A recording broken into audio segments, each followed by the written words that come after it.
So we can give it a minute.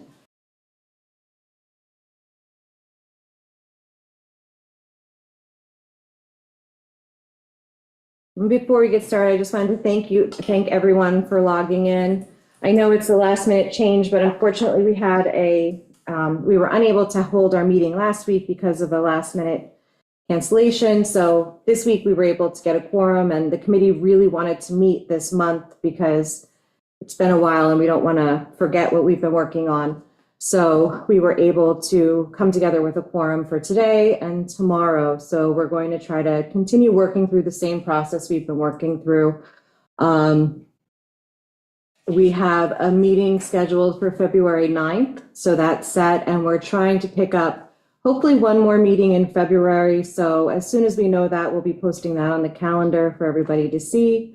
The committee really feels like we need to continue working through the process in order to not lose track of everybody's comments and to answer them in a timely and respectful way. We're hoping to wrap up the comments on these two boards so that we can give the document back to the consultant with all our comments so that the consultants can make the changes that we've recommended. So then it can then come back to this committee so that we can ensure that those changes were made in accordance with what our recommendations were, so that then we can refer the revised document to the town board. And from there, the town board will review the document and then set up public hearings. And so that's the process we're working towards moving forward.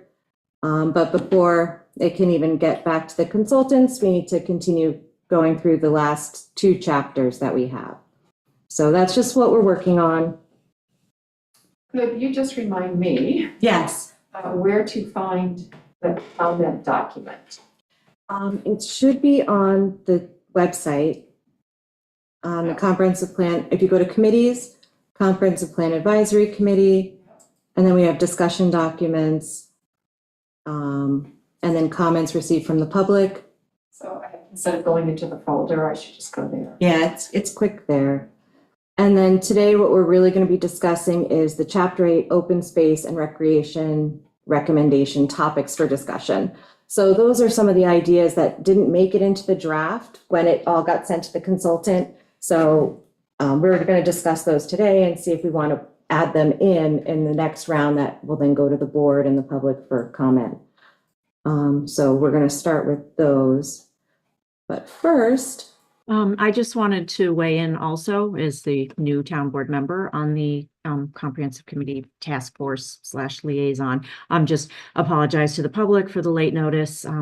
Benjamin and I are both up in Albany at newly elected town officials training. So when we left on Tuesday, I knew that you're trying to get either Thursday or Friday together. Didn't know or think it was actually going to happen.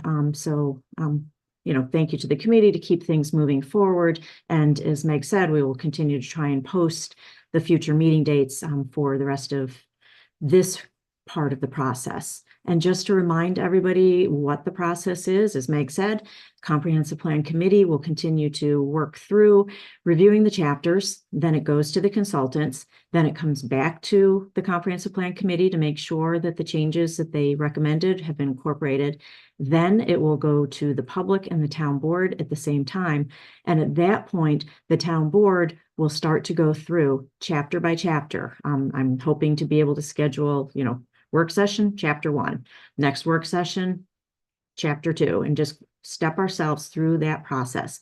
Once that's done, if it goes back to the consultants to incorporate the town board changes, then it will go to Suffolk County so that they can do the Suffolk County Planning Commission can take a look at it and weigh in with comments on the plan. It will go to public hearing, 1, 2, 3, however many are needed.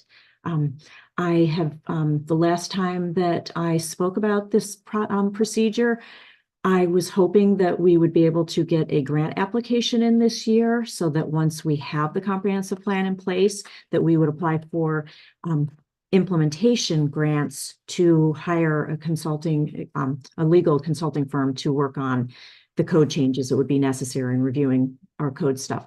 As I've gone through that, the deadlines on that have changed a little bit, and I'm looking at, and I had gone over with the consultant, we would need to adopt our plan if let me just double check which agency it's a grant for. And this is a little bit more for, the public rather than the committee, but the New York State Department of State has a grant program. We would not be eligible to apply by July 28th of this year because we have not adopted our plan by September 30th of last year. So my hope would be if we can get this adopted by September 30th, 2024, which would then allow us to apply for a grant by July 28th, 2025. We'd get notified of the grant maybe at the end of 2025. So it would put it into 2026 if we can get the grant to actually hire, not using town money, but using grant money to go through and step through the process. So that's the latest timetable. I haven't even had a chance to notify the rest of the board about this new timetable. I will do that at the work session on Tuesday. And let me just see if there's anything else I want to say. Since I am here and Meg is here, I see that both Ben and Albert have logged in. Because the two liaisons are here, Ben and Albert are allowed to attend via open meetings law as observers, but they are not allowed to weigh in because that would create a town board quorum and we'd be in violation of having a town board meeting that was not notified. So they will be observing, and if they have comments, they will share those with us at the work session on Tuesday. So that's all that I have to say. Thanks. Thank you, Amber. So we're just going to get started by going over the minutes from our December 5th meeting. We did make some revisions to help clarify them. So we went through and it just kind of says the comment that we were discussing and then the committee discussion on that comment, just to keep it clear, because sometimes it can be a very confusing discussion. Any comments? Do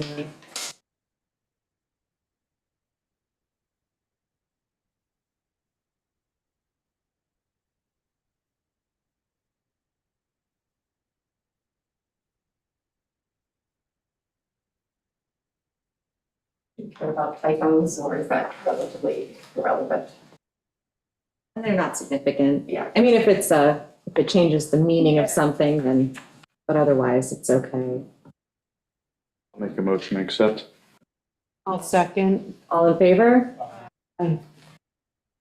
And then we have the meeting minutes from December 15th.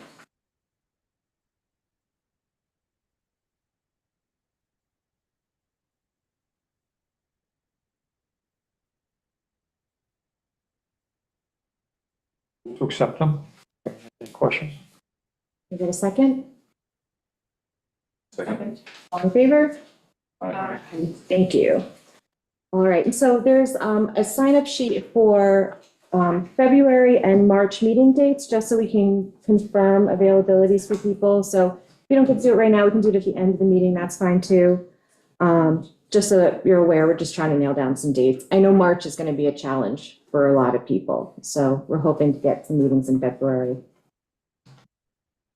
We've gone through all of the board comments and the online received comments for Chapter 8, which was the Parks, Open Space, and Waterways. But what we haven't had a chance to review are the recommendations for open space and recreation that didn't get into the document, the first round with the consultant. So I emailed everybody a list of the topics that we're kind of missing that I wanted to discuss and kind of hash out and see what we want to incorporate and what we'd like to not incorporate.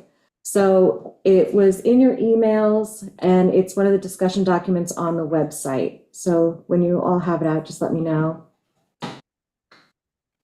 It's the one that starts with the date of December 15th on top, It is, space. it's right underneath the agenda for the next, which page are you on? I was just, I pulled it up off the main page, are the comprehensive This is the plans. January 12th, 2024 document, CPAC meeting, Let me see. Yes, Chapter 8, Open Spaces, comments. yes, that's the one. Okay. When did you email this? No, wait, CPAC meeting, Chapter 8, open space recommendations, topics for discussion. topics for discussion. That's part of the title. Mhm. Why am I not seeing this? This is from you? It came from Coco. There was a document she wanted us to add comments to. Is that what you're talking about? That's the one. Yeah. The agendas, I don't see anything else.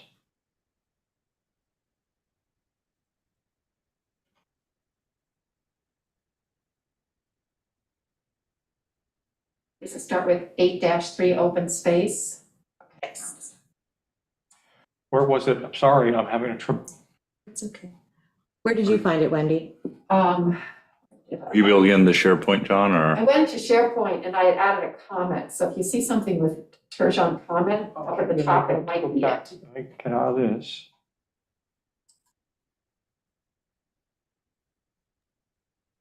Could Coco do a screen share of it?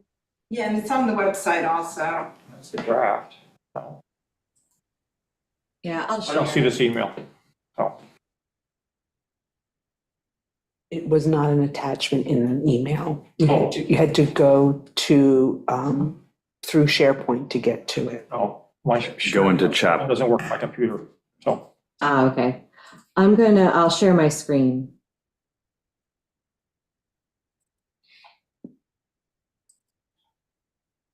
All right. There we go. Now it's loaded. Everyone can see.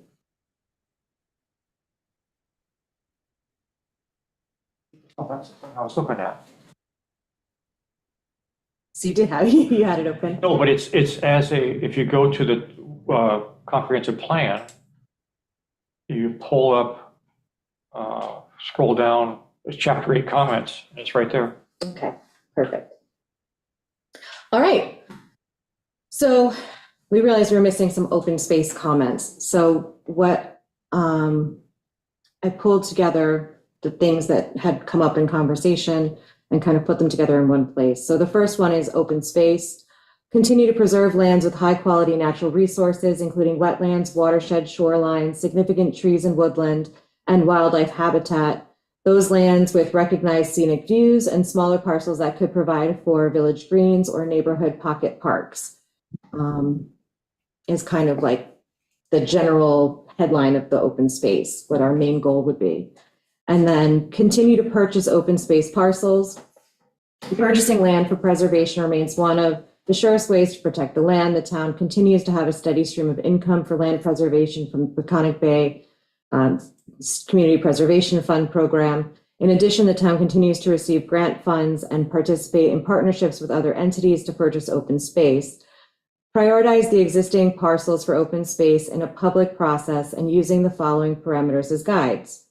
Parcels will help to create a contiguous block of open space to provide the habitat values of natural lands. Parcels contain environmentally sensitive areas. Parcel will help protect surface and or groundwater. The parcel provides meaningful access to the water in areas that lack public boat ramps and beaches. Parcel provides a trail extension or connection and enhances the town's trail system. The parcel contains scenic views. It's in the 100-year floodplain, provides value as a village green or near a hamlet center, and then other criteria that people might, find compelling. Is this something that this list, should it be prioritized? Do we have, is it top to bottom? Is that number one on top, or should we? I think that preserving water quality would be number one. Buying kettle holes, things like that would be a key important thing to do, as opposed to just something scenic. Mm-hmm. I mean, I know maybe it's slightly divergent as that, but I see every time this lovely term pocket park. And I just see what we do with pocket parks, if I'm getting the definition right, and we clear them all. Where's the national habitat was there? Like the wonderful little park was down there where the police department keeps the boat down there. That was a nice wild acre of land, and now it's shorn of anything underground, and it's just grass, and it's all the habitat's gone. So all the little bunnies and the turtles, they can't be there anymore. We did that to the golf course, it's just like, what are we doing here? We're making these manicured spaces. It really isn't going to absorb water like it should naturally.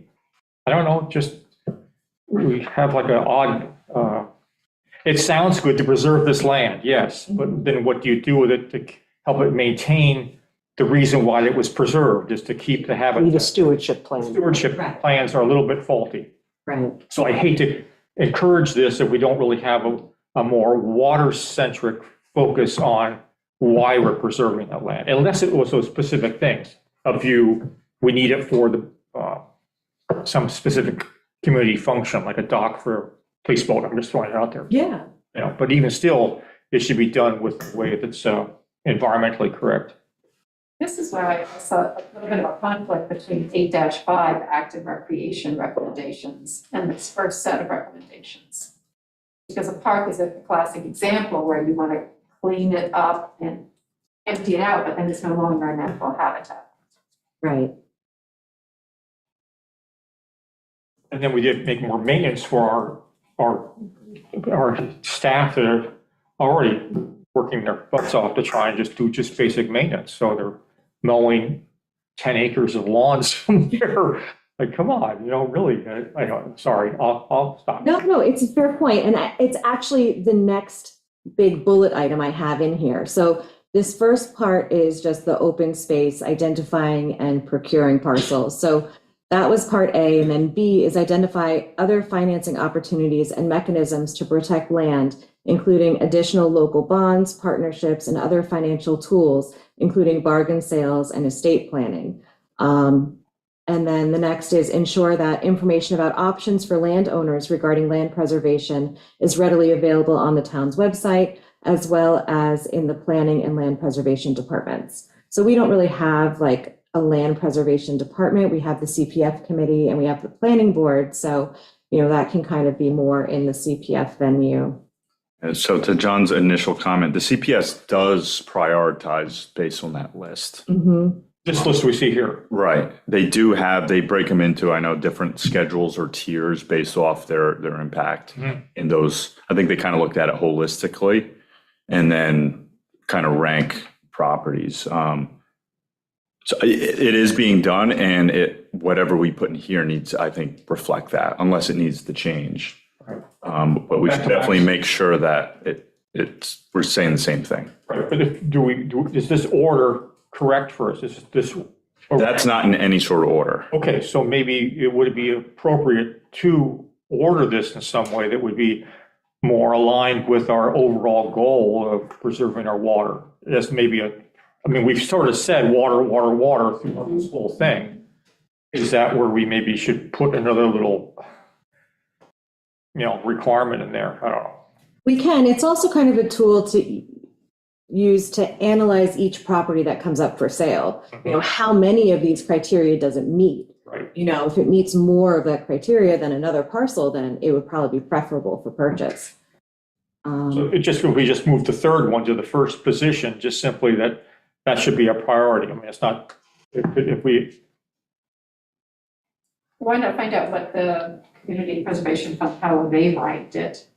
but see, we're supposed to be giving them guidance. I mean, this Well, would they be, have a whole stewardship plan. right, So the Community Preservation Fund does have their own stewardship plan, and they also have their own acquisition plan that they use to rank and prioritize the purchase of properties. So the stewardship plan, the acquisition plan is something that has recently been talked about a lot at the town board level because it was outdated and it needs to be updated. And so it's actually back with the Community Preservation Fund right now for their input and updating, so that we can have these priorities ranked better. Amber, did you want to talk to that? Yes, I was going to say, we have a meeting on Monday night. We were going to reopen the public hearing on the comprehensive plans, and not the comprehensive, the Community Preservation Fund's acquisition plan. But the plan was if anyone else from the public wanted to speak on it, but then we were going to close it. And I've talked to Gordon and Albert, who's the other liaison with me on that. We're going to task it back to the CPF committee to finish working on it. So they do need to prioritize that. And I would like to see these two dovetail. So if you want to give them recommendations on what you all think should be the prioritization, they will also be looking at it. And then Albert and I as liaisons can kind of try and make sure that it comes back together in a cohesive fashion. it should be linked for sure. Mhm. Yeah. So I have I think it we all pulled up agree now. that- I don't know if it's worth our time to go through the categories or not. But just to get a feel, so a category 1 property, this is reading the current acquisition plan. Sizable land parcels of 10 or more acres in a largely natural state located near or over Shelter Island's aquifer, marine waters, watershed, wetlands, smaller land parcels that meet at least one of the following criteria.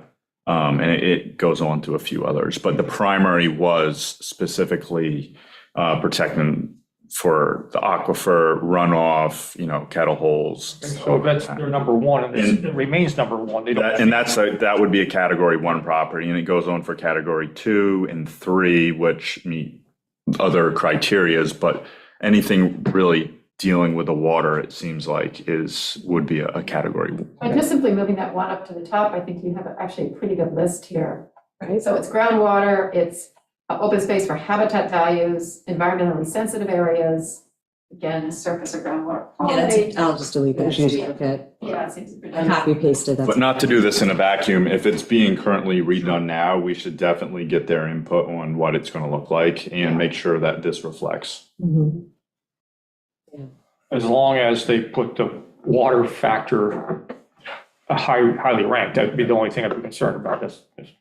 I think that's always been a priority of the CPF, is to protect the aquifer and to promote recharge and things of that nature. Do we have any other comments on this? Do we think it's a good idea to put this in the plan?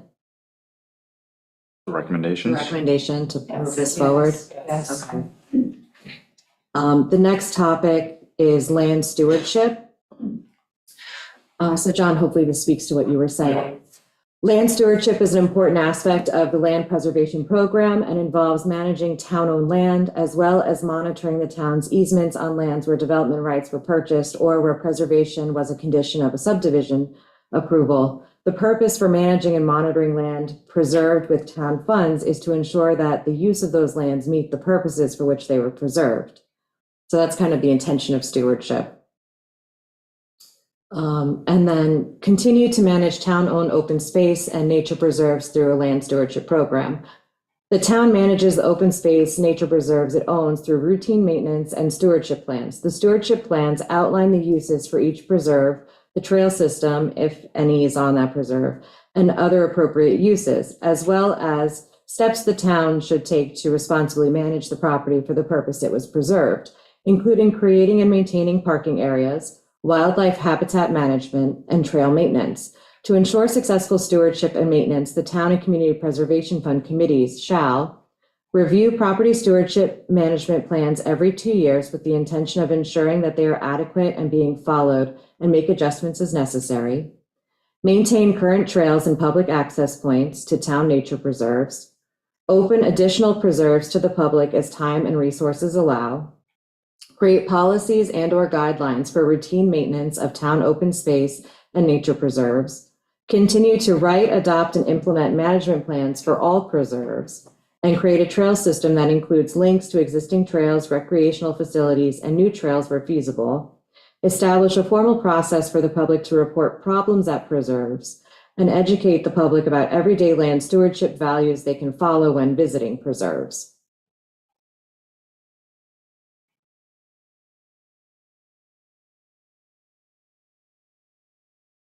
So again, it's kind of speaking to one of John's earlier points. What responsibility does the town have? It talks about maintenance, and I know each property has a unique management plan. Right. But when you start looking at invasive species and stuff like that, especially the invasive plant species, what responsibility does the town have in removing them and preventing them? Because in some management plans, they're being very proactive, like the West Neck Preserve, for example. They're putting in a lot of resources, but others, not so much. So kind of big picture for all properties, the town buys it and owns it. And what's the responsibility as far as maintaining and preventing invasives? Because it can get costly. It can. But if the town doesn't do it, they're the ones who purchased it. Who else is going to do it? It's only going to get worse. So that's also been a topic of discussion recently. The Deer and Tick Committee came to us with a proposal to do essentially habitat management and restoration, because if you remove a lot of the invasive species, it kind of removes tick habitats. And so it would help hopefully manage that population. And so we recommended that they work in coordination with the CPF to develop stewardship plans for habitat management and restoration on each CPF property. So it is a big endeavor to clear some of these parcels of invasive species. And then, like you said, John, they do look very barren after you strip. Like if you have mile a minute vine taking over an area, it strangles out everything else. So then when you pull that vine out, it looks barren, but it's part of the process of rehabilitating that space with native species. So it's also a big project. So what I believe CPF and Deer and Tick are trying to work together to do is to take one parcel at a time and develop a comprehensive stewardship plan for it, because then they have to work with highway. And so CPF pays highway to do the labor, to clear it, to work on the trail management. They're also looking to work with Cody and use some of her expertise from Mishamik on some of this habitat management. So it's a big process, and they're looking to do it one parcel at a time, really develop a comprehensive plan for it and move forward. Because to try to do them all at once is going to be too much of a project, too much of a lift. Amber, did you want to add? Yeah, I was going to say, and also to add to that, at the last CPF meeting, there was discussion of how has been a consultant hired for looking at the West Neck Preserve and studying the success, things that they need to tweak and things that nature, so that will be the model that they use with knowledge and data behind it to then relook at all of the stewardship plans, so that they're approaching everything in a consistent manner where consistency makes sense, and then obviously altering for other properties that should not be maintained in the same way. But they are looking at it in a methodical fashion. So on paper, I agree with that, and it makes sense, it checks out. And from what I've seen in execution, there's such a lag between, let's say, phase 1 and phase 2 and phase 3. So like, let's use West Neck as an example. If they're going to clear it, they're going to remove invasives, they hire a consultant, it makes sense. But when they clear it, it sat there for over a year. And what happened is all the invasives came back 10 times worse because you weren't ready to plant some sort of cover crop or some sort of, the timeline on that. And I know government is not known for being timely, but in something like this, if you were going to take one action, Make sure you have you all. have to have those other actions lined up and ready to act on, or else the problem is going to be worse. Yeah. So just when we're trying to look at this overall process, on paper, it looks great, but there needs to be a way to, An implementation schedule. a better schedule of making that happen. So how can we add a recommendation here to encourage that? Work with good partners. I was going to say work with good partners. So when you talked about Cody Miller from the Nature Conservancy, one of her backgrounds that she comes with as she's come to New York, in Florida, in her prior work for the Nature Conservancy, is invasive management. So, working with partners that we have locally, outside of the town of Shelter Island, to bring that skill set to help build that implementation plan. I'm afraid this will be a problem, but it's bigger. We'll need a whole department and a whole select team of people doing it to try and keep invasives out. Maybe another approach to this ecologically is there are invasives everywhere. I mean, you and I are invasive. So therefore, we have to maybe embrace some of these invasives. Bittersweet was a terrible thing initially. We know it's invasive, but it's also a food for so many different creatures, species. Even mile a minute, I see deer eating it. So it's not like it's, they're not all invasives are all bad. So maybe instead of trying to eradicate the island of these things, or even separate parcels, which is going to be cost prohibitive, I think, over time, maybe find a way of, keep them out of certain areas, or maybe there's a different kind of mowing that we can do. This is a suggestion, like the St. Gabriel's property, keeping that shorn like somebody's front lawn, is costing the town, I don't know how much money in fuel and labor and time. And likewise, Clem Field. Those are areas that during the chicken barbecue days, if that's gonna come back, we don't know at this point. That seemed like an appropriate thing to keep it ready for that. But if it's just gonna sit there as grassland, maybe it should be grassland. Let it come up a foot or 2 feet high, mow it once a year, mow it like every other year. I mean, the quail would have a chance, but besides that, those other creatures wouldn't benefit from that too. I mean, what is our really intent of having, it's still gonna be water recharge area for the environment. It's not gonna change, in fact, it's actually gonna make it better, because lawns are very bad as far as transpiration. They just whip water away like crazy where natural grasses don't.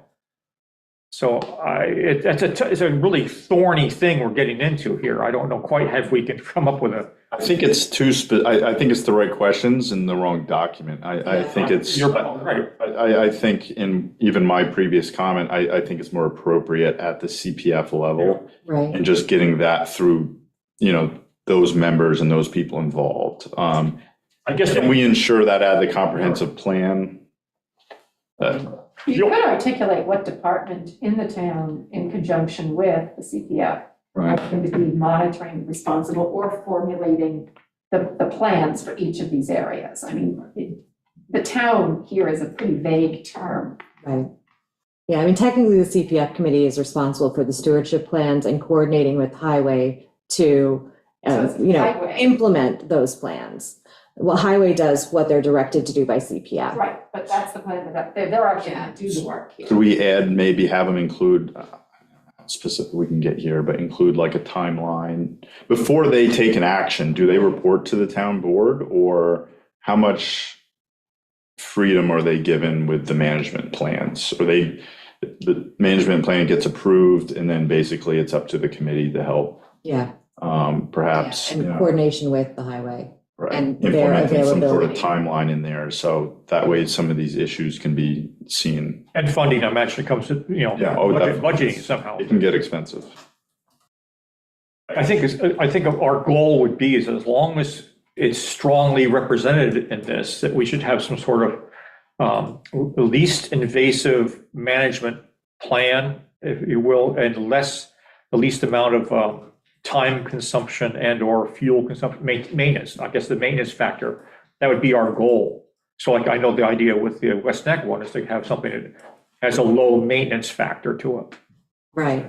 That's a wonderful goal. We should have that for all of them, I think. Okay. So I don't know quite how we word that, but. Well, what I added was a bullet, kind of a sub bullet to review the property stewardship management plans every 2 years. I added, make sure that before starting a habitat restoration project, that there is a plan in place and ready to go before starting the project. It's very redundant, I'll fix it. Establish a timeline and coordinate with interested parties so that the project is effective and timely. It's not great. It's the general It's idea. the gist. So I'll go back and clean it up later when I have a clearer head.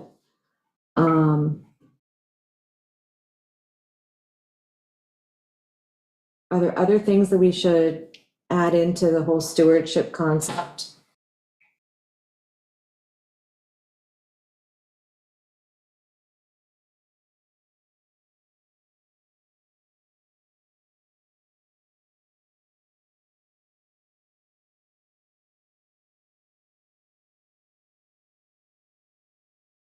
Now, there is going to be a new standard, I think, on the CPF committee that each individual lot acquired will have specific uses that it may or may not be used for, because we came up with a situation when they talked about putting at the Glen Field, I'll call that the sewage treatment plant there. It was just like, oh, wait, you can't do that because that water, that land was purchased for the sole purpose of.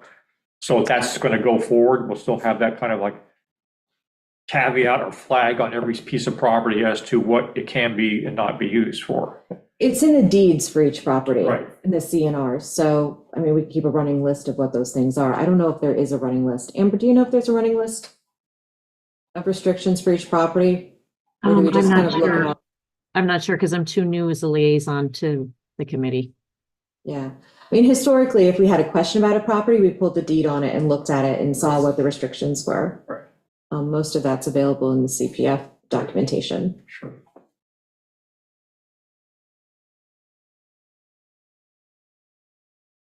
But for the most part, this looks okay to move on. Yes, Yeah. So the next topic we have is active recreation, because that also didn't get into the recreation part. So we have Shelter Island Town offers numerous recreational opportunities on its lands and waters and has acquired and managed many acres of land through its Community Preservation Fund. To promote a healthy and vibrant community, the town shall engage in the following. The first is maintain existing facilities and grounds. So enhance utilization of existing parklands, open spaces, beaches, and recreation facilities through ongoing maintenance, stewardship, and facility improvement. And then some of the recommendations: conduct a survey or needs assessment to evaluate whether existing recreational resources are adequate. It's imperative that the town continually assess whether recreation needs are being met and purchase additional land and develop sites when warranted. And then, Wendy, I see your comment. This is where we can see real conflict within the plan itself. The more people and demand for high-end recreation construction, the more we risk losing precisely what we want to protect. Not advocating or ignoring all development, but how do we chart the right balance? So that's absolutely fair. I mean, like, balance is really the goal in this, because you need preservation, but at the same time, you also need to, people should be healthy, they need to exercise, so we need to figure out what that balance is. like I can see already, we're putting these kayak support mechanisms at all these town landings, and that's all well and good for recreation, but they're clearing land to put them in, they're designating space there, they've got to be maintained underneath it. This is all then changing what that land is. I don't know, that maybe that's not a good example, but we have to be careful, like you say, what we wish for here, how it's really changing the scene. Well, I think, I mean, for the kayak racks in particular, I think it's actually better for the land to have the kayak rack instead of everyone just throwing them up into the reeds and Right. destroying the Right. bluffs and things like that. So in that sense, it was almost like a preservation tool, having the racks, and then people can still Right. use their kayaks. I wonder how that's going to go along at, say, a Burns Road, where you have the usable space. They were up on the road for a while, and then they moved them down to the beach, and now they're going to go in front of the fancy houses that are down there. I wonder how that's all going to play out, but it's just a Yeah, curiosity more than anything else. yeah, kind of finding that balance is always going to be at the struggle. The next one is through land preservation stewardship, offer more bicycle and walking, jogging trails. So really, if we can connect some of the trails or create a bike trail that goes on less busy streets, and then, I don't know, maybe come up with some kind of concept. But do we allow bicycles on our trails now? I No. thought- Okay, so that would be something to change. In Mashamik, no. They destroy the topsoil. Yeah, our trails are just not made for that. Right. Yeah, I think this was also kind of thinking like making bicycle routes more so, like mapping out good routes for people to use their bicycles with on the island. Maybe you don't want to use the word trail. Bicycle routes and walking, jogging trails, how about that?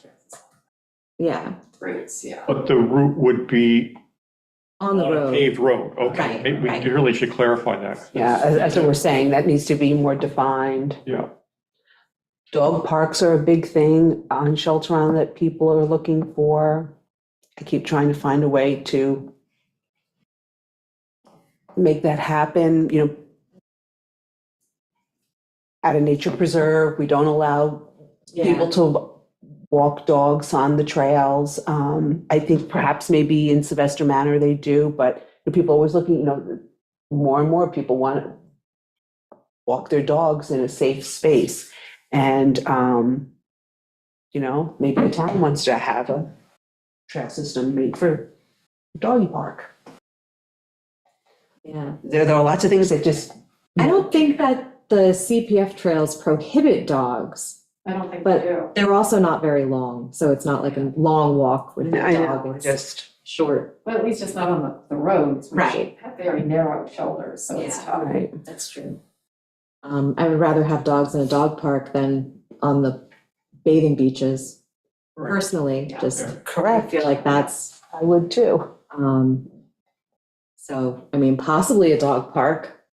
I think that can get both support and not support, like most things, but that's something we could add in if we think that it could be beneficial for the community. It might Finding alleviate space some of for the dogs in places we don't want them, like on beaches, for example, where people go down there and then they don't clean up after their dog, and it's the Mhm. worst thing ever.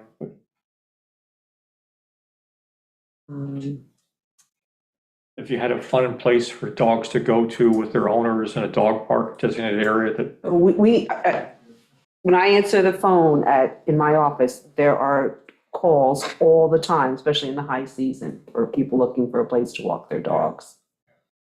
Do it on the town properties now, right?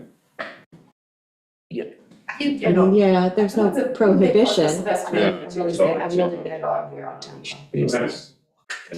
Pay attention. Like Sachem's or the old nursery or something like that. Yeah, you can walk them, and they just have to be under your control, just. Right. that's the other issue under. Which half the time, honestly, a lot of people prefer the beach. I know there's no ticks at the beach usually. Yeah. Sometimes there are, but there's less. Yeah. Yeah, I don't know what you would do to make something a quote unquote dog park, other than maybe just label it and let people know that Yeah, This is a designated dog area. pet friendly. I think most people would want a fenced in Well, yeah, area. dog parks are usually. It's usually fenced in and, How big? Pretty small? I'm new to this. Yeah. Relatively small, they don't have, and sometimes they have like 2 units, small dog Small area, dogs, big dog area. Maybe a bench or so, but it doesn't have to be huge. What's a really underutilized piece that's preserved is that it's like a 2-acre field right behind Sachem's, behind Schulteis's. oh, yeah. I've always thought that'd be a nice spot for like some sort of park. It's completely mowed, it's town property, adjacent to Sachem's. We'll have to look at it. Right behind the S turns, if you go up. Yeah, I think it's about 2 acres. That's on the creek there? No, it's adjacent How do you to, get to it? I get to it through Sachem's, Oh, through Sachem? Yeah. through the trails. I digress. Okay. No, that's okay. I haven't been into Sachem's in so long. It's taking me to my childhood now. So I just added a point on here. It says explore the possibility of a dog park. Because there are a lot of dogs and people seem to bring them That'd be everywhere. very popular. Yeah. And then the other one I had on here was develop community gardens with vegetables and flowers with designated town, within designated town facilities. Because those could also be used as educational stations, teaching people how to garden, how to compost, how to, so I thought that could kind of be a good idea. I think those are great. I'd move those last 2 into create new opportunities. I like that. So then the next section is create new opportunities. Whoops.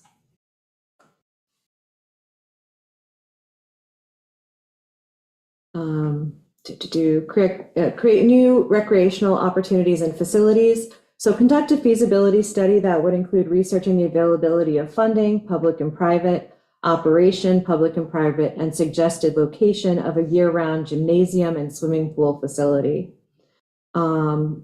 The multi-purpose complex may include an extensive gym with exercise equipment, weights, an indoor heated swimming pool to permit lap swimming, indoor basketball or volleyball courts, etc., things of that nature. A feasibility study will include the possibility of creating collaborations between for-profit and not-for-profit partnerships that could make the creation and operation of the proposed multi-purpose complex financially viable. And then preserve lands for active recreation where needed. And then the other last 2. So that's an What idea. does that mean? Preserve lands for active recreation? So instead of for preservation, preserve a property that could become part of a complex like this. Maybe it creates a walking track or a recreational field or something of that nature. Or is land that we've purchased maybe for siting a swimming pool in the future, something like that. Should that be up above? Continue to purchase open space parcels? Well, this would be a parcel specifically for recreation, not necessarily for open space preservation. So it's Like kind a of a fifth different. field area or something like that. Right.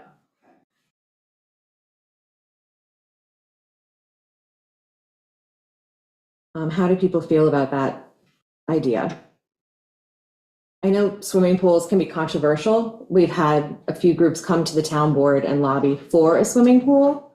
And also saying that they would be willing to help raise funding and do all that. So, you know, it's one of those things where it could be part of a larger project or independent.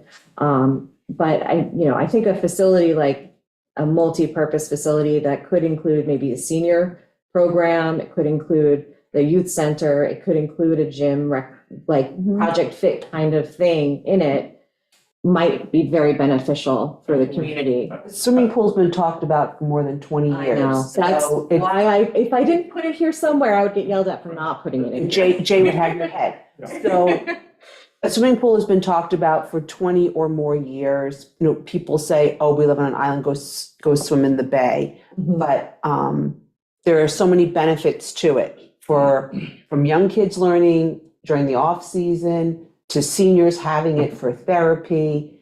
It's just a logical thing. It's about building things that our community needs to have. When people keep saying, do something in the center of town, this list is about building stuff to create life in our community. And, that's Across the street at Danny's with a great spot for a pool. I've got it all thought and designed, put like the East Hampton Y there, right there. Wouldn't that be great? I drive a week, sometimes twice a week to go swim at the Y over there for therapeutic and for swimming. I don't think there is a more beneficial thing that we could do for the town I know. than some form of multi-purpose complex. I am definitely a supporter of the pool idea, but just a more of a multi-purpose complex. Look at over half our population's retirement age or older. To stay active, especially in the wintertime, it's hard to get a move around. I mean, if you go into the fit center and see the amount of physical therapy patients and everyone crammed in there, it's completely inadequate. Right. The gymnasium space is completely inadequate. We have, our varsity men's basketball, they can't get gym Practice time until 8 until o'clock like at 8 night. o'clock at night on the school night. It's just, it needs to expand, and the school wants it off as well for obvious reasons. I'm a huge supporter. I don't think there's a more impactful thing we could Right, do I agree. just for the life and longevity and overall health of all the residents. It's a matter of the scale, and I think there's a lot of support, and I think there'd be a lot of funding for it. But this is proposing that we do a study and look into it. Absolutely. do a study, look into it, and like how Project Fit came along, like there's a way to find a way to nonprofit, for-profit, make that merger. That's what this community has always done. That's, the great way we find solutions to things, so. And one of the things that we could also do in the whole study is figure out what it would take to become like a Medicare compliant facility where then people could use their insurance to, help maybe offset membership costs and things like that. Because there were all kind of programs like that, but you have to have a certain amount of, bicycles and things like that in order to qualify. So if we can take all that into account with the feasibility study and the planning, it could work on so many levels. Yes, Mhm. agreed. All right. So we'll carry this over into the next draft. There's a good chance there's funding available through grants. for Yes. Anything that serves the elderly population or the youth population. Yeah. And this is something that we can also kind of put into play as the town looks to do their facilities master plan. So as the town analyzes all the existing, municipal buildings, we can incorporate this concept into that study so that whatever consultant takes that on can keep that in as part of the project. So we can kind of build this into what we're looking to do moving forward anyway. What do you think, Amber? Yes, I was going to just add in about at some point in the future, the school is going to want us to get the fit center out of there, just from their insurance company's recommendations and liability and things like that. And yeah, harking back to the facilities master plan, having someone look at it, it doesn't mean if it's put in there that it's actually going to get implemented, but at least it can be considered, and down the road, like we can step through what the community feels it needs once we assess what all of those needs are for the town facilities. Yeah. And then we'd have a good understanding of where we stand and where we need to go. So I think that's good. And also kind of taking things off of the school property allows people to use them all day long. And we're not restricted by school hours where you can't use the tennis courts between 8 and 3. Can't use the gym between 12 and 4, So stuff like that. it would just make it more available for the Being public. a former school board member, there's lots of conflicts there, and it's Yeah. time to move forward with a new plan. And maybe someday we could have a shelter-on swim team. That would be Wouldn't that be cool. great? Yes. So great for kids, because you don't have to be like the super athlete, you know, Oh, no, it'd just be Yeah, time for another, a yeah, different team. a diving team. Yeah, you know, I know. Or it's a different kind of pool, I know. Yeah. More insurance. Yeah. All right, so we're comfortable with moving this recommendation forward into the plan? Yeah, Yes. And then the next one is ensure diverse programming. So provide a variety of recreational, educational, and leisure experiences and programs to meet the diverse needs of the community in an efficient and cost-effective manner. So look into things like recreational, educational, leisure activities will evolve with time, and it's important to remain current as well as satisfy the needs of a diverse population of seniors, youth, and part-time residents. So technological advances require that the facilities and activities remain compelling and instructional for all town residents. So kind of making sure that we're actually providing recreational activities for all the different groups that we have, for the children, for the teenagers, for the seniors, and kind of trying to get creative with it. So one of the ideas is partner with existing entities that provide cultural programming to offer classes, performances, art exhibits, concerts, and other leisure activities. Expand the town's use of social media and the website to inform the public about new programs and activities at the rec department and to gather feedback on program offerings. Create a central database of recreational offerings that include activities not sponsored by the town and post them on the town's website. So maybe collect all the things that are going on and have almost just like a recreational page that says the library is going to be doing this, Sylvester Manor is doing this, Mashamik's doing that. In the summer, you have things like Perlman's putting things on, kind of try to make a central hub for informing the community about what's going on in the community. The Historical Society always runs programs for kids. Yes, they do. so there was a town community calendar that used to kind of gather everything and Yeah. try to direct everybody to do that. So it's kind of like doing the same thing in that vein, like I work with like all of us nonprofits kind of get together and keep trying to share all of our stuff and swap it all around and forward it to one place. And it's the same thing, like how do we as a town stay connected and communicate all of these types of activities and things? So coming about it in the same And then same the way. conflict over the summertime, you only have so many weekends to do events. And so Right. and it's always like trying to pick which one you want to go to. We all try to work very hard I know. together, all of us in all levels, but But have a central clearing area would be agency. that's what we've worked very hard to, but yes. It would be, it'd be nice if the town could help kind of being that hub. And we are working on rolling out a new website. So Amber, if you want to talk about the website a little bit. Well, I was going to say, Coco, are you listening? Because I know you've got continuing website training tomorrow, so please bring it to the group so that we can start to work on the community page again. Okay, great. Yes, it's going to be a wonderful website. Great. So it'll have features that our current website doesn't have. And it's designed by a group that specifically does municipal websites. So it should be very helpful. And Christina has been excited about it, saying it's very user-friendly. So hopefully we'll overcome some of the glitches we've had. And it should have notification features and all those things. I think even churches are another group that Yes. offer, especially summer programs Yeah. or weekend programs. All right, the next one we have on here is issue annual surveys to assess the parks and recreational needs of the community. Facilitate focus groups to garner additional information regarding what the community desires in terms of recreational needs. And that's something that we could even just post on the website, just kind of have a rolling survey that maybe we put out in the spring or the summer just to get feedback from the community on what they want. Provide exit surveys to participants to take classes and participate in recreational activities, just to kind of see if the classes are meeting their needs, if there's something they'd like to see. And that's all things we can talk to the rec department about. Continually research and assess recreational programs that other municipalities hold in our region as well as throughout the country. Just kind of see what's up and coming, what people are trying, what's working in other places.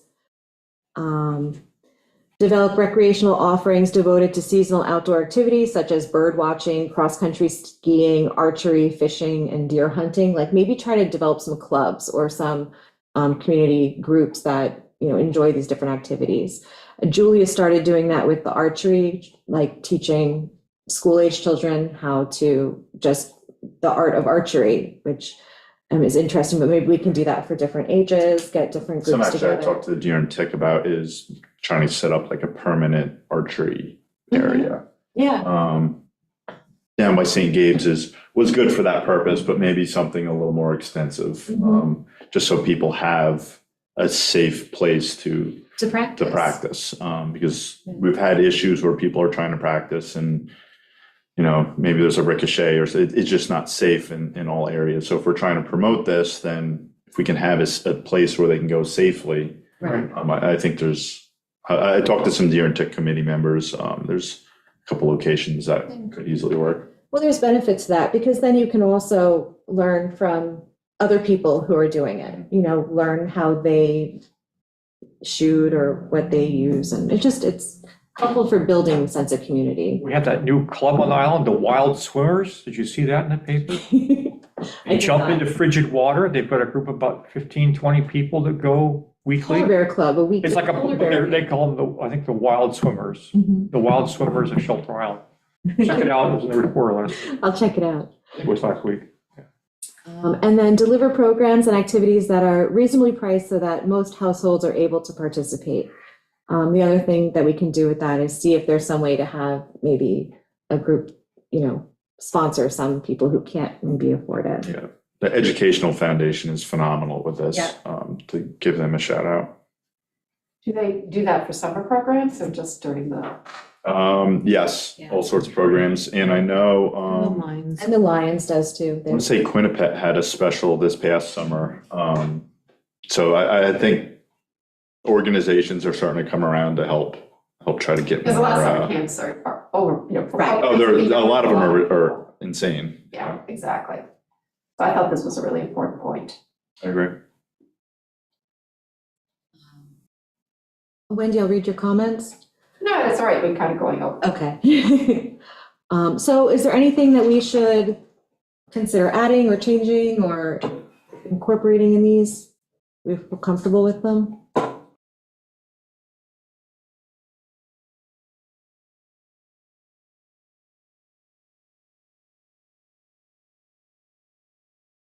Chipping on for a new bowling alley. at the Legion. Yeah. Hey. Fundraising. Facilities, Go for down it. there, facilities. We need at least two more lanes, right? Let's see. So wait, that would go under maintain existing facilities and grounds. Yeah. Something like that. All right. Haven't been trying to complete a game at midnight because the machine, love it. Update the Legion. Yeah, there would have to be some sort of agreement. It's owned and operated by the Legion. But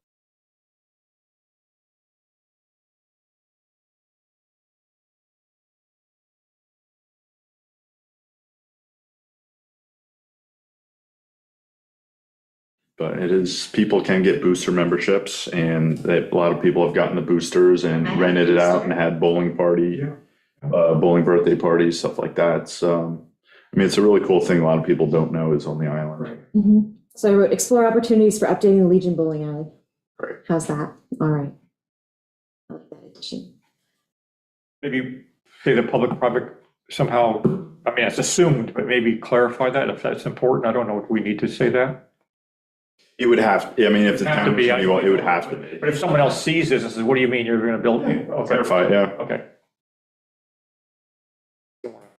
Yeah, because it would, if the town were to be involved, it would have to at least somewhat fall under the recreation department and be open for everyone.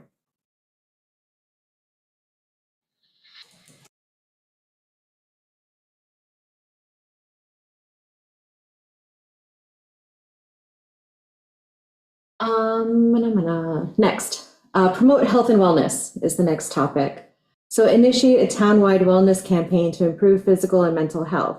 As the town evolves into providing greater educational opportunities for the public, opportunities exist to introduce people to many ways to optimize healthy lifestyles. So offer educational classes throughout the town with topics relating to stress management, obesity, smoking, depression, things of that nature, or sponsor monthly contests and activities that will offer prizes for changing behaviors to more healthy lifestyles. I had a problem with that. Yeah, it's kind of just out there.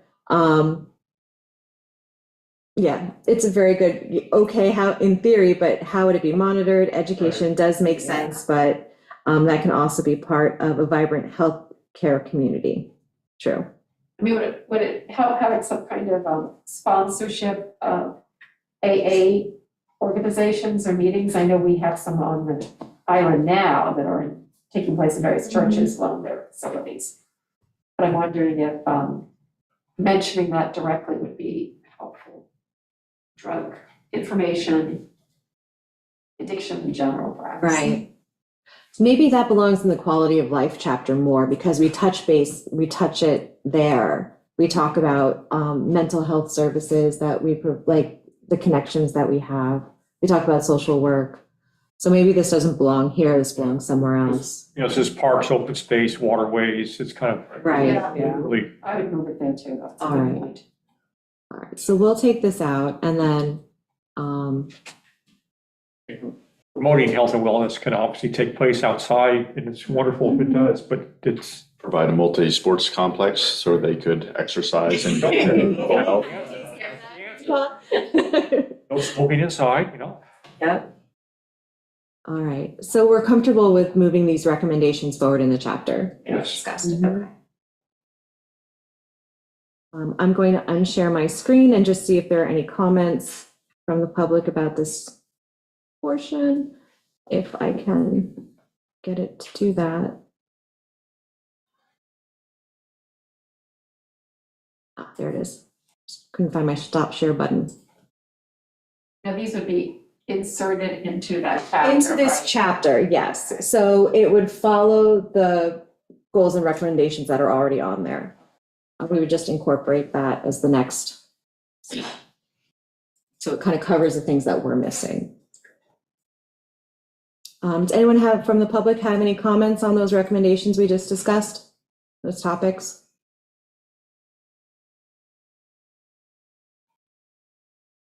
Pam? Hi there. Yeah, just a quick question. I mean, since we didn't have these pages available for us in September, has the public got some time to look this over again? I mean, it's kind of just dropped on us tonight, I think, and it's the first time I've seen it. Just wondered if we were gonna have some time to digest and be able to send in comments, because I know the comment period is closed as of October or whatever. But There this will is be- new. I guess I was going to say there will be comment period, when it goes to the town board, when we start looking at it through work sessions.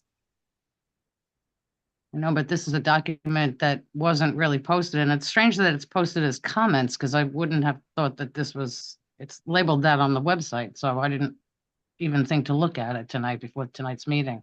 I mean, it's like discussing a document that wasn't posted prior to the meeting. It's, it happens every once in a while. I just thought it might be nice if we had a little extra time to review this and not close out this chapter necessarily. I mean, maybe come back to it in another week or two before you really want to send it to the town board. I understand that, but.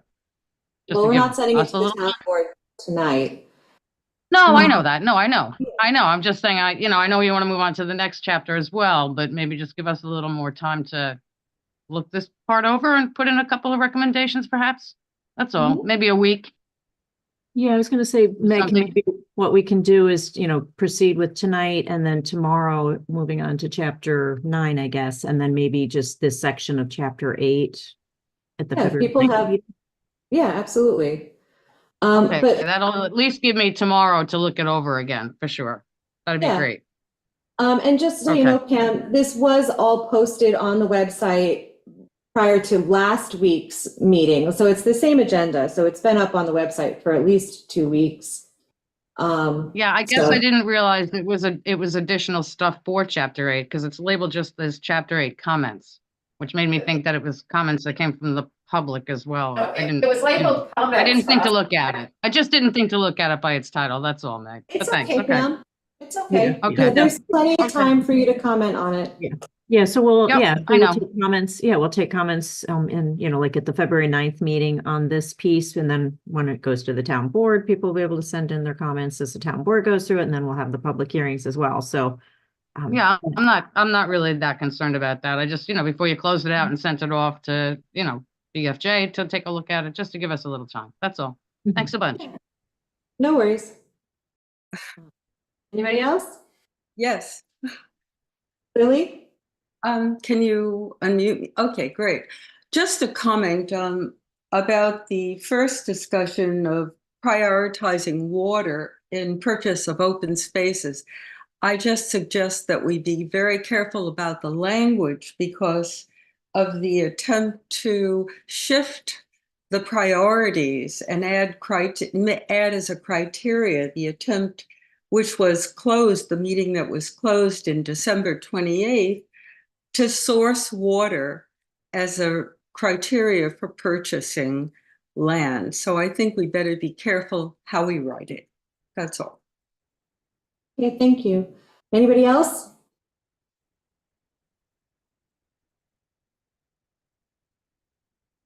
No. Okay, so do you guys want to move on to chapter 9? Start going over the comments we received on that chapter? Or why not? It's just what, 7:30? It's 7:30. So there aren't actually a ton of comments for chapter 9.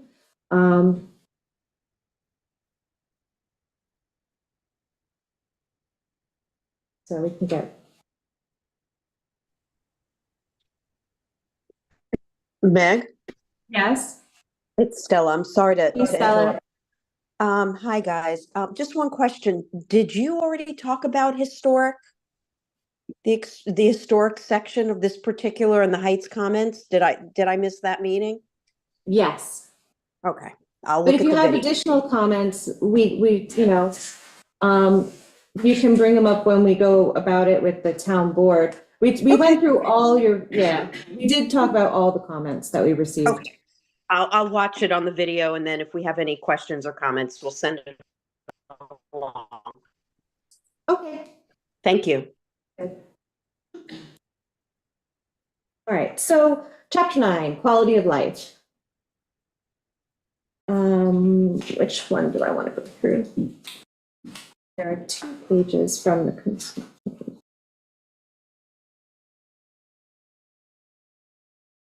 Here we go.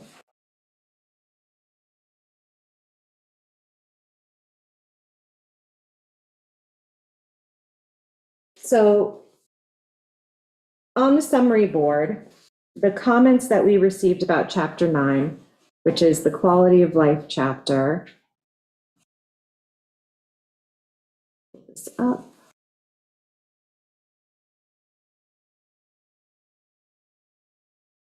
Is this page 16 of the 20 document? 21-page document? The one from the consultants, that was the comprehensive plan update, September 23rd, 2023, public workshop and hearing, display board summary. That's what I'm looking at. And you're doing it through the website, so it's.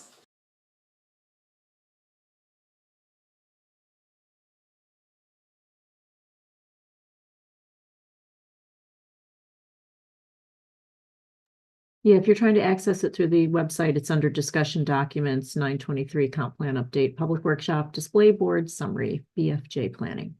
Exactly. Thank you, Amber.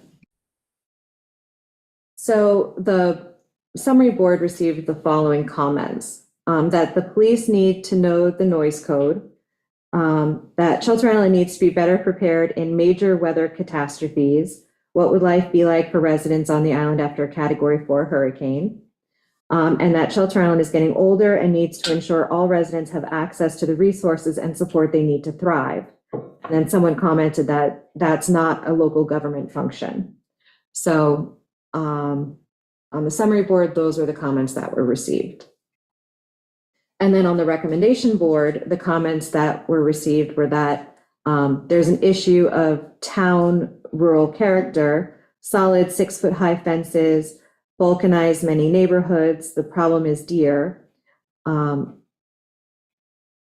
Zone code allow for a 7-foot open weave plastic fence. It would look much nicer. So zoning, make that zoning change to preserve the rural character. So allow for taller open weave fences, not solid fences, what that comment's kind of saying. For goal 91D, and that goal is to promote the town's history and cultural resources under the charge of the Historic Advisory Commission. The comment associated with that is that it's not needed, that it's already in place, and kind of that the Historical Society takes that role. Another comment on that same goal is that the Historical Society already has it covered. Why reinvent the wheel? It's a waste of resources to have the town take on some portion of a historic advisory committee. And then the next comment that was on that page is that we need a community center and more after school, more for school-aged children. And children of all ages. The comments for goal 92B, which was develop an equitable approach to controlling noise disturbances. Some of the comments related to that were that we need to add leaf blowers, HVAC noise, not just amplified noise to this noise code. And then equitable to whom? Maintain and enforce objective noise restrictions, 50 decibels, is objective and what are the permissible hours. Enforce the rules to all. There needs to be sound ordinances in place and enforced for places with amplified music in residential areas. Enforce noise ordinance now, lower decibel level and include unamplified sound. Outlaw noisy outdoor landscaping. So those are all related to the equitable approach to just noise. The next goal was 9.3A, which is increase government capacity for planning and implementation. So comments that we received on that goal was that a water specialist, hydrologist, and/or specialist to provide actual data and expertise on Shelter Island's aquifer, changes capacity for additional development, etc. So policy and government decision-making is based on current actual data on what Shelter Island's aquifer can support. Another comment was being mindful of tax increases is essential in adding to town employees. And then resources with expertise must be in place.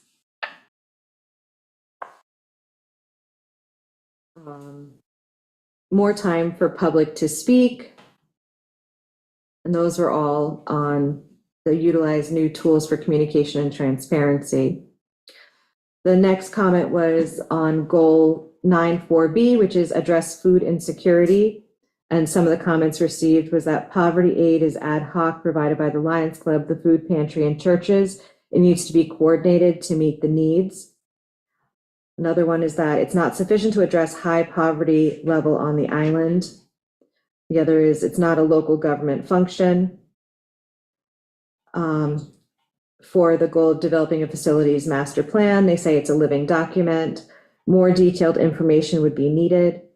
And for develop a framework to monitor and measure progress of the comprehensive plan's implementation. The comments received were who will be on it. Needs to be representation of the island. There needs to be an affordable daycare. The grocery store needs to be affordable. The IGA has a captive market and the market leaves the island because it's too expensive. It's impossible to live here normally. You have to prepare for everything.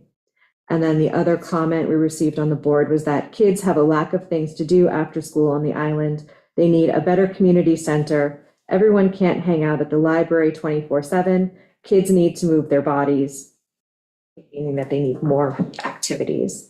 Some of these are picked up in the recreation, the chapter we just looked at. Yeah. So that's good. At least we're not totally off point with that. There's a whole series of the very first 3 points, that are all concerning preserving the historical nature of the island, and everything was kind of thrown to the Historical Society. And there is a move afoot to try and do something more than just have the Historical Society do this. And we do have this commission, what do they call it? Yeah, Advisory Commission, Historical Advisory Commission. But we don't have, we talk about preserving our agriculture and our aquaculture programs. We talk about preserving trees. What about preserving our historic houses and historic buildings on the island? And there is a concern that someone can come along and buy an historic house and they can basically level it if it's not on the register, either federal or state register. So maybe if we look at other towns around us, and I already have done some of that through East Hampton, Secoponic, and Southold, they all have very extensive programs that would help a homeowner designate their house, either help the homeowner designate their house as a historical building on the island, so they can be preserved, or at least puts it in that category. And there's some givebacks that are given by the town to make it easier for that person to own that house and or develop other parts of their land or whatever else. And there's an incentive to preserve and keep the house there. So there are methods in place locally that we could use to do that. And we don't really have, it's not on our list of things that we're looking out for. We're looking out for trees, we're looking out for our agriculture, we're looking out for our aquaculture, but maybe our own history is an important thing to look The at. first one in here. It is, but we use this. Is that not the intent of the historical zone that we had talked Well, about? that's just for the heights, right? Yeah. No, I thought my understanding, we were looking for, I mean, obviously the heights would be included, but more of a floating zone as well to help exactly what you were talking about, those Okay. older buildings. It would be great if we had that. But I think the only thing we've discussed was the heights area, was that A specific. floating historic district overlay zone Okay. Yeah, that's could good. also be created for other properties which meet the criteria. Okay. The Historical Society has a booklet that has all of the historic houses around, they're sprinkled all over the island. Right, they are. That's the problem with the floating zone like that. I couldn't agree more. Yeah. I think we have to do more than what's being done now, which is nothing. Or very little. It's a economic limitation to someone who wants to try to buy their dream piece of property and, do as you want to do to everyone, your own property. I own this, by God, if I want to tear it down, I will. But, there's also how much can we keep allowing that to happen on the island and still have this little semi-historical. But there's already a lot of tax incentives on having a registered historical building as well. There's already monies available, tax write-offs as far as replacing, like windows and renovation costs, which is an added, perk to doing that. It's part educating, the homeowner or the prospective Right. homeowner. And then, like you mentioned, maybe whether a floating zone is the right answer, I don't know. If there's a better way to do it, then Yeah. I mean, some of these older houses have had changes in them, but they're still have preserved some of the older component. I don't know whether they qualify for the National Registry because they have been updated to it a little bit Yeah, that's a tough versus situation. Yeah. raising them and putting up the huge, Right. what would you suggest, Sean? Well, I just know there are other towns that have been doing things. There's a small committee developing on the island to try and come up with more ideas. And I think we're going to make a presentation to the town eventually about this. But I was just thinking that, it would be nice if we said something more than what we have done. I don't know what that actually is. But because we talk about preserving our character, this is part of our character. We don't really say it specifically. We want to preserve our historical character. We say we want to. One of the Havens houses is for sale right now, Yeah, from the 1700s. Someone could buy it and bulldoze it. that's right. Exactly. That's right. So it's a concern. I don't know. I don't have an answer. I just know that it's something we should be aware of and maybe raise the level of its recommendations here to something that, what do we stand for as a community, as a Maybe it doesn't matter, I don't know. How people feel. Well, I think when people think of the nature of the community, they're thinking not just of the flora, fauna, but also of the physical structures. That you do have historic homes there, the manor is an important Right. piece of it, but so are all these other houses sprinkled around, and pretty soon everything gets fertilized, as we say in East Hampton. Mhm.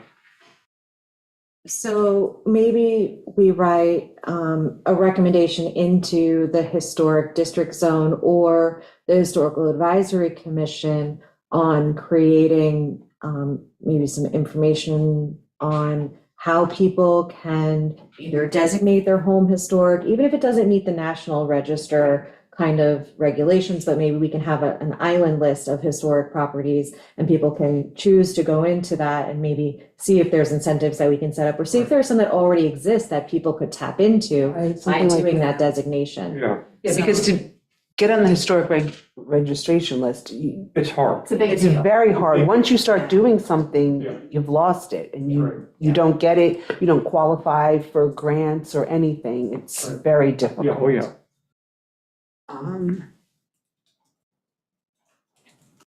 It'd be interesting to do a kind of an updated survey of what houses still exist and that in Right. these categories, even if they've been slightly updated or even significantly, but they haven't been raised, so Right. there's still Mhm, a mhm. component to the house that's Yeah. worth preserving. And there's some that have been discovered recently that we didn't know were historic. Interesting. They were, the core of the house is the historic house, it hasn't been changed, but it's new all around. Yeah, Which is a nice way of doing it, but it doesn't obviously look like it did in 17, whatever.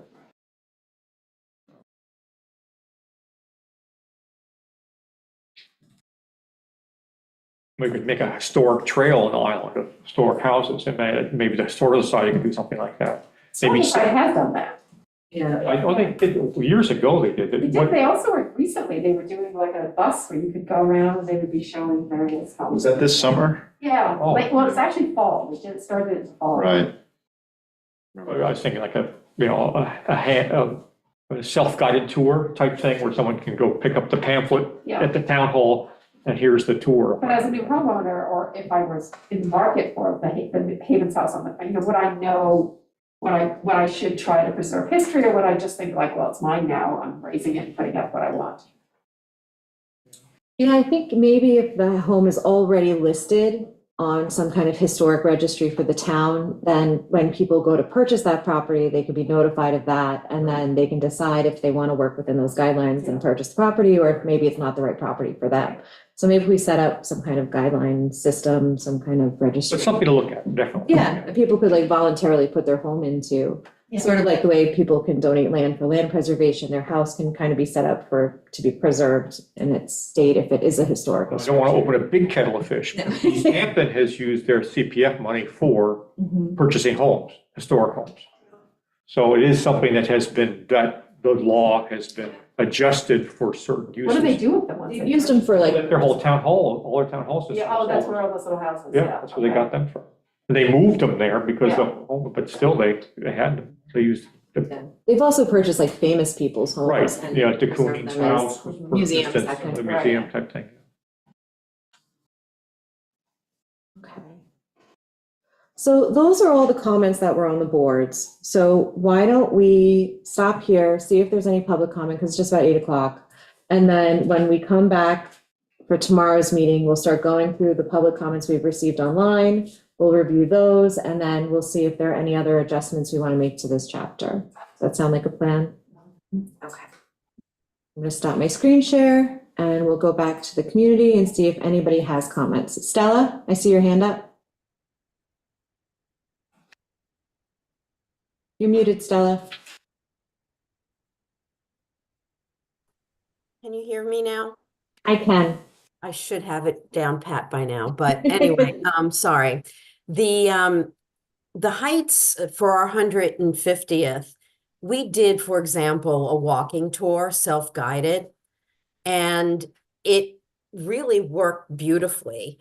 And if that could be expanded to other historic structures across the island, and we'd be happy to share it with you what it looked like.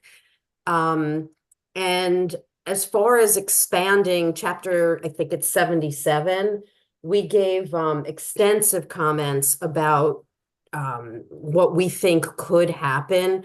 And lest you think that, you know, the Heights is looking for the town to turn into a Nantucket and tell people what color they should paint their doors. I mean, that's not really what it's about. So that small group that was referenced that's kind of bubbling up, we're participating in just to try to, you know, make sure that we're getting comments to the town in a comprehensive way. So anyway, more to come on that, but I just wanted you to know about the self-guided walking tour. Thank you, Stella. And we do have all your comments. We haven't gone over the comments for this chapter, chapter 9. Before I thought you were asking me about the chapter 8, and we had gone over those, but we'll go over your comments tomorrow about your historic zones and all that. So we'll have more discussion in depth tomorrow on that. Kim? Hi, I tried to turn on my video so I could say hi, but the host is not letting me turn on the video. Anyway, first of all, I wanted to say for a personal comment that I had sent in language many, many months ago about the historic district that I thought was going to be incorporated in the draft, but somehow it didn't get in there. And I realized that the historic district is for preservation, and I'm a believer in that, certainly. But barring specific indication of where the floating zones would be, I had just put a proviso in the plan that a designation of this particular floating zone would not cause a change of use from the zoning district in which the floating zone overlays, and nor would it cause, you know, a quote unquote down zoning or increase in density in the particular floating zone. Just as a matter of law, floating zones need to be very specifically defined, because otherwise they turn into spot zoning with all kinds of consequences that are negative instead of the positive things that you're trying to accomplish here. So that's my personal comment. And then my second comment is on behalf of the Shelter Island Association, neighborhoods through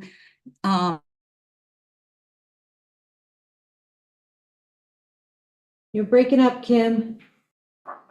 We can't hear you. Yeah, you've frozen. for noise regulation.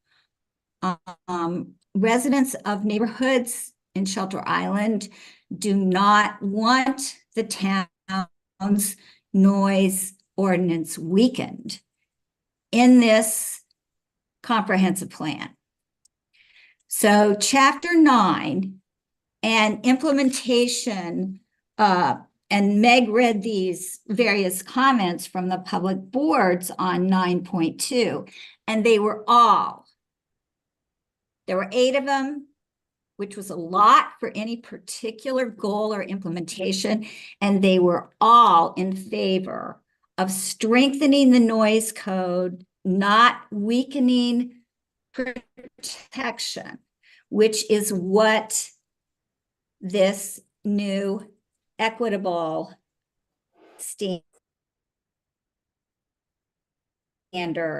would do, because enforceable, and it is a subjective standard that's really difficult, if not impossible, to define or enforce. And I think in a time of development pressure, commercial business expansion, and short-term rentals, which can turn to mini motels in neighborhoods, changing the standard to something just called equitable without definition is unacceptable to the vast majority of islanders. with the possible exception of one or two entertainment businesses. And I'm talking especially about those non-conforming grandfathered businesses set down in residential neighborhoods that should be particularly good neighbors in those neighborhoods because they are non-conforming. Instead, I think that they have influenced people to, or maybe BFJ, that, you know, somehow this is a good idea. I would like to read to you from the last GEIS done. And admittedly, it's from a comprehensive plan in 1994.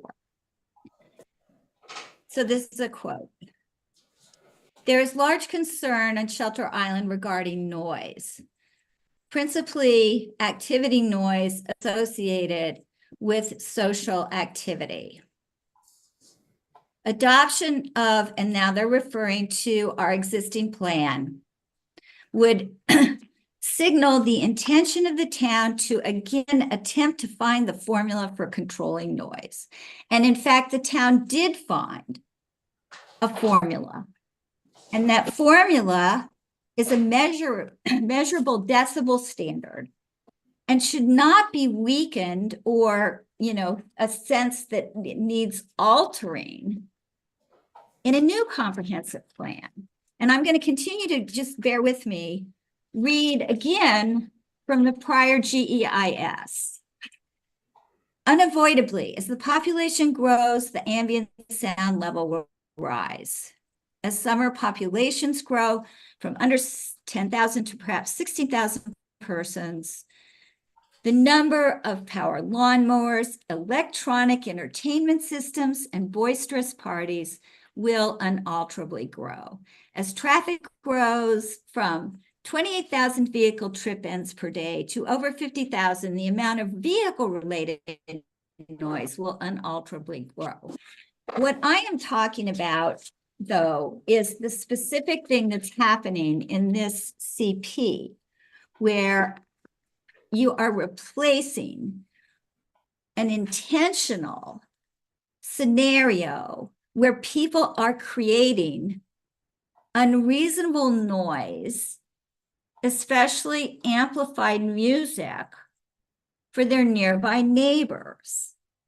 And that is why you have to take this out of, well, I'm asking you on behalf of many people to please remove these references in chapter 9 and the action item 9.2 to please take it out of the plan and just revert to prior planning that suggested stronger measures. And in fact, there's, you know, something that I was going to call your attention to, which the group may not be aware of, but in our code, in our existing code, in addition to chapter 92, there is another provision regarding noise control for, you know, the people who live here. And that is that bars and taverns and nightclubs are supposed to keep their amplified music inside. And, you know, I will just tell you personally that that's a great solution, because a lot of these places are large enough to really, you know, have the music indoors and attract people that way with the music indoors. But in a time of change, when entertainment facilities are able to expand 1 or 2 nights with large tents and 10-piece bands without a measurable standard, the noise for the neighborhood residents can truly get out of control. So this is a real request to please keep our, that we've worked out over, many, many years now. Please keep this in effect and not try to change it to some unenforceable and unmeasurable standard that, probably, is just going to create more problems than it would solve. Thank you, Kim. Can I ask one question to that? Kim, it's Sean, I just have a question. Maybe I'm missing it. What I'm seeing in this chapter, there are 2 paragraphs which deal with noise. And about 3/4 of those talks about, how noise can significantly impact quality of life. A lot of the same things that echoes what you said. You go down to the last sentence, it says the town should conduct a review of the code to determine areas that could be strengthened and where there should be times and days where certain noise generating activities might be limited. So the only thing I'm reading in here is strengthening the code. So can you please, maybe I missed it, can you just point to me where in the chapter it says or suggests that the code's going to be weakened? I don't see it. Okay, so consider an equitable standard, okay? And other people. So that's the title of the paragraph, but if you read the whole section, it talks about strengthening the code. It is sufficiently unclear that it needs to be removed. And if you want to leave the other language in there that talks about strengthening it, that's fine. There's also a chapter 11 that's called implementation. And in your chapter 11, you have designated a new equitable standard for noise as one of the easiest, quickest things that can be accomplished with just 2 stars. Whereas almost every other thing in that implementation chapter is something that has 3 to 5 stars. And I just don't know where this is coming from, Sean, except it's obfuscating if what you really think is that the noise ordinance should be strengthened, then just say that Kim, solely. I'm hearing that you're having a problem with the heading of this, which is develop an equitable approach to controlling noise disturbance, when I the do have a problem context with that, Meg. with the context of the paragraphs is discussing the reasons why we need to strengthen the code. So what we need to do is rephrase the heading so that it reflects the content of the paragraphs. Is that what I'm Okay. understanding? Okay, and I think that, it's not, you might say, well, I'm not getting it, or Kim, you're like picking or something. But if you look at the public boards and you listen to the public comments, everyone has said to me, what do they mean by that? How can you enforce what's equitable for one may not be equitable for another? So give me till tomorrow night to come up with a heading for you. Well, wait a minute. So No. equitable means that it takes into account all parties. So if you are having your lawn mowed, I can't say to you, you can't do it. However, as the paragraphs clearly indicate, maybe you can't do it at 7 a.m. on a Sunday, and that these laws have to be reviewed and strengthened to Can reflect I that. ask you, are you speaking for yourself? No, that's Wendy Turgeon. She's on the committee. But she Okay. is separated because she's sick with a cold and protecting us from her cold germs. Oh, I understand. Thank you. And I think Sean's right. If you read the 2 paragraphs, and I think the comments we got simply wanted to indicate that they fully support that we are very mindful of both the continuing noises with recreation parties, but also the new ones with the leaf blowers that seem to be on all the time. I think everyone on the island agrees. Right. At the So- same time, you can't tell people they can't do any of that. Right, and also So- balancing the needs of businesses with the needs of the general population. It has to be fair for everybody, including the people who live around businesses. So it's a matter of finding an equitable solution to the noise problem, and it's recommending strengthening the code so that it's easier for enforcement. Right now, it's hard to enforce. So Meg, So- would you agree with me then that you could have language in there that says something to the effect of, we endorse the town's creation of a noise ordinance and would argue or advocate or consider a strengthening of beyond what is currently in the code. It says it right there. It's already in the text. So we'll work on this tomorrow. We'll come up with a better heading for these paragraphs. Equitable's a wonderful word. I like Yes, it. I like equitable too. The world has to be more With equitable. it, so Yeah. maybe we can So there's some- reword that. Some way. But I agree with you guys that equitable is a wonderful word, but honestly, when you are determining whether someone is violating a noise ordinance, every single town across the East End has decibel measurable standards. So do we. I mean, Kim. it So do we. just totally do takes we. away the ability to enforce.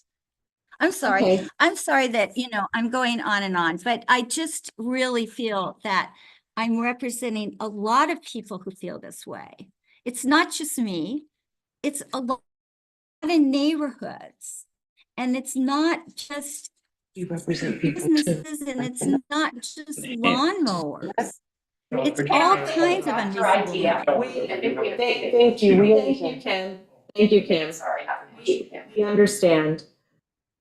Anybody So else? I'm sorry, what's the ruling then? We're going to discuss it tomorrow. Okay, so, and what should I be prepared to do? You want me to look at 9? Do you want me to look at chapter 11? I think this is just very cool. Going chapter by No, chapter. We're going chapter by chapter. So tomorrow we'll be discussing chapter 9. So, I mean, you don't But have to Meg, do you know what, anything for I'm it, but calling out the 2 stars. No, but I don't know if you can hear me, but I'm calling out the 2 stars because that in the implementation well, we're not on chapter 11 suggests yet. that When we get to chapter 11 implementation, we'll discuss that. Karen, I see you have your hand up.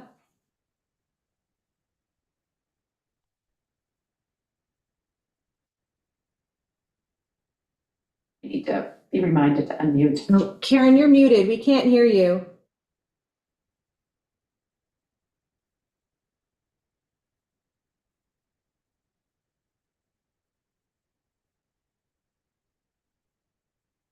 Still can't hear you, Karen.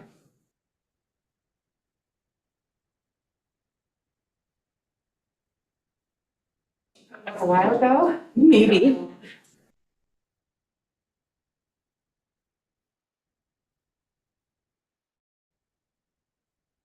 We can't hear you, Karen, if you're talking.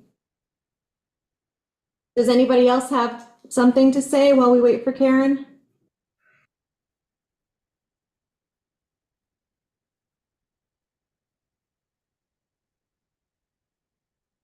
Pam? Then Karen, if you can get your sound to work, you're next. Okay, yeah, I was looking at, I just want to go back to the parks chapter for a minute, because we have a list of, 41 plus 4 extra properties on that list in that chapter. Some of them I'm not really clear as to what they are when it has certain things like public land trust, county conservation land. And, I was trying to identify these properties just to, know where they are, to see how the acquisition plan would go as far as other parcels that are contiguous to these properties. Can we get a better definition on some of these? I mean, I can send it to you, Meg, and show you the ones I have a question on, because I really just don't know where they are. Yeah, send I it to don't me. know. They Yeah, might be who better owns that? defined. You can send it to me, Pam, and I'll try to clarify it for you. You can Yeah, 'cause also look at the CPF acquisition plan, and they might be clearly defined in that. Yeah, no, these are ones that aren't part of what BJ put together for that. So these aren't CPF properties. I guess they're just open space properties, because it seems like that's how it's mixed in this new draft. Yes. So let me send that to you, because I think that that'll help clear up a few things. The other thing I wanted to mention that I'm not sure you folks are aware of, but Suffolk County has a new plan for the Blue Trail. And I'd like to ask you all to look into that. That actually has to do with waterways trails that they are trying to connect, just as you were talking about connecting our nature trails. Shelter Island is a part of this plan. So it is a Suffolk County implementation plan. I think it's 2021. It's very recent. Okay. I think that we ought to, maybe include that in that chapter with the open spaces and the recreation. And I was also wondering, do we actually have a list of the nature preserve registries of which are actually classified as nature preserves on the island? I mean, just a couple of little details, but I did ask Amber Wilson for it. I don't know if I know she's busy this week, so. I'll But follow up with her I and see if understand we that have it. we should have a list of that, and then any kind of mapping of the existing trail system. I mean, I know that CPS each CPS has the trails for each property, but you keep on saying there's a shelter. I know there's a Shelter Island Trail group, and I don't know, have they kind of shown how these properties can connect, walking and all of that? Just a few questions about.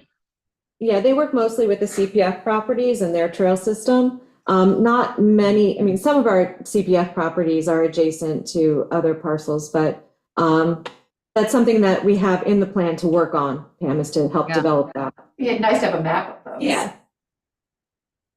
Okay, and then I guess this may be for the supervisor, only because you were giving the rundown on how we're going on the comprehensive plan. I'm just curious of when the Shelter Island Planning Board will be reviewing the final draft from BFJ. Because they are registered as an involved agency as well to put in their comments on this, not just Suffolk County Planning Commission. Yeah, it gets referred to both the planning board and the planning commission at the same time. Okay. Yeah. So I will we that have in the secret analysis done by then? The secret analysis will have to be done prior to that happening, correct? Before it goes to the planning commission? The declaration on the document? Once the town board, and Amber, you can correct me if I'm wrong, but once the town board has the document and they're ready to put it out for public hearing, that's when it would go back to Suffolk County Planning. But I would think that you would have to make the determination of significance on the document prior to that. Yeah, we will, when it gets to the town board after consultants back to CPAC, then to the town board, then we'll go through all of that. Right, that's what I thought. And Okay, yeah, I we just wanted to as get that As the clarified. town board will make that decision together. Right, okay. And I know that you have BFJ helping you with that, so, okay, just wanted to straighten that out. Thank you very much. I'm sorry about the controversy over having these meetings. I understand the importance of trying to keep things moving forward, and I appreciate it, and I'll see you tomorrow night. Thank you, Pam. Karen, have you been able to get your sound working?